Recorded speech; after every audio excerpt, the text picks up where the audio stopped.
Hi friends, இன்றைக்கி நான் picnic போய் என்னெல்லாம் பண்ணணும்னு பார்க்கலாம் வாங்க. ஃபஸ்ட்டு உள்ளே போனோடனே பார்த்திங்கன்னா இந்த மாதிரி வாட்டர் இருந்துச்சு, ரொம்ப சூப்பராக இருந்துச்சு. ஜலன்னு நல்லா கூலிங்காக வாட்டர் இருந்துச்சு. அப்புறம் ஒரு 3 ஃபேமிலி போயிருந்தோம். 3 ஃபேமிலியும் வந்துட்டு உட்காந்து ஜாலியாக அந்த சில்ட்ரன்ஸ் எல்லாம் கூட சேர்ந்து ஜாலியாக விளையாட ஆரம்பிச்சிட்டோம்.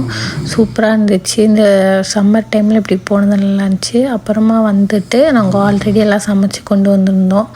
அதெல்லாம் வச்சு எல்லாம் ஒவ்வொருத்தர் வீட்டில் ஒவ்வொன்று கொண்டு வந்தாங்க. அதெல்லாம் எடுத்து வச்சிட்டோம். அதுக்கப்புறம் நான் என் பிளேட் எடுத்துட்டேன். பிளேட்டில் எல்லாம் என்னென்ன கொண்டு வந்தாங்களோ அது எல்லாமே எனக்கு பிடிச்சதெல்லாம் கொஞ்சம் கொஞ்சமாக எடுத்து வச்சுட்டேன். இது இந்தியாவில் இந்த மாதிரி பண்ணுவாங்க, கூட்டாஞ்சோறு மாதிரி. நாங்களும் இந்த மாதிரி பண்ணோன்னே எல்லாருமே போகிறவங்க வரவங்க எல்லாம் ரொம்ப பார்த்துட்டு போனாங்க. அதாவது இந்தியன்ஸ் சாப்பிட்றத ஃபாரினர்ஸ் பார்த்துட்டு போனாங்க. இங்கே பாருங்கள், இதுதான் என் பிளேட்டு. இதில் ஒவ்வொன்றா அப்படி எடுத்து